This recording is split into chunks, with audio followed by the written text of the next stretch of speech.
Good evening and welcome to the Christmas interview. My name's Mick Doubledick and tonight we have Pete Two Pubes Williams, one of a breed of new musicians known as the Gobaloons. Pete, you're currently enjoying success with your latest recording, Planet Brains.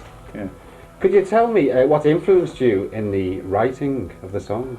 My greatest influence, of course, has been my ears, which of course I can't blink. So over the years I've been completely bombarded by huge amounts of oral pollution, including bullshit, motor mouth, speedheads, airheads and music. However, the overriding factor here has to be this cosmic appendage of mine. So I thought, black holes, I'll get totally wazzocked and pay homage to my infinite bonds.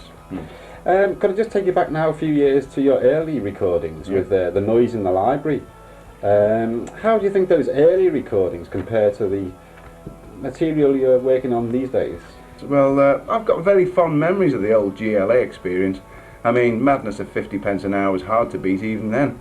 And with Jeff Jammer's incredible cowbell solos, Steve Sphincter's laser-like lead lines, it's no wonder the tapes of those sessions have now become a classic monument to mediocrity and juvenile dementia.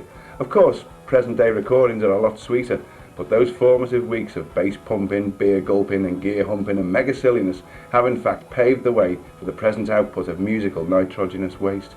If I might add here, at the time of the GLA, I invested heavily in piss-off ear defenders, which rapidly gave me financial independence and the opportunity to purchase large quantities of Skåne, Strom and Stein beers, which accounts for my present-day addled with ale sound. Certainly came well equipped tonight. Yes.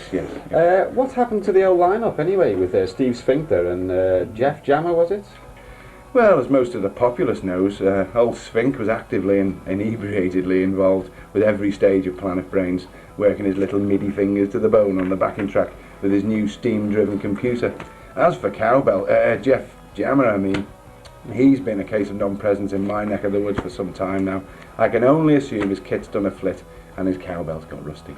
I must ask you the inevitable question. Do you think you'll ever get back together again with the old lineup? And really, what does the future hold for Pete Two Pubes Williams? Well, that's a hard pair. Personally, I'd dearly love to reform the old lineup, and I think Steve Crimped Washer Cigar Burn Angry Eye Sphincter has a totally destructive, retrospective, futuristic compilation type tape planned for Crimbo, with, I might add, a special appearance, we hope, by Dan Doubledick. Pete, thank you. Thank you. Well, we'll be watching Pete's video in a bit later on, but now this.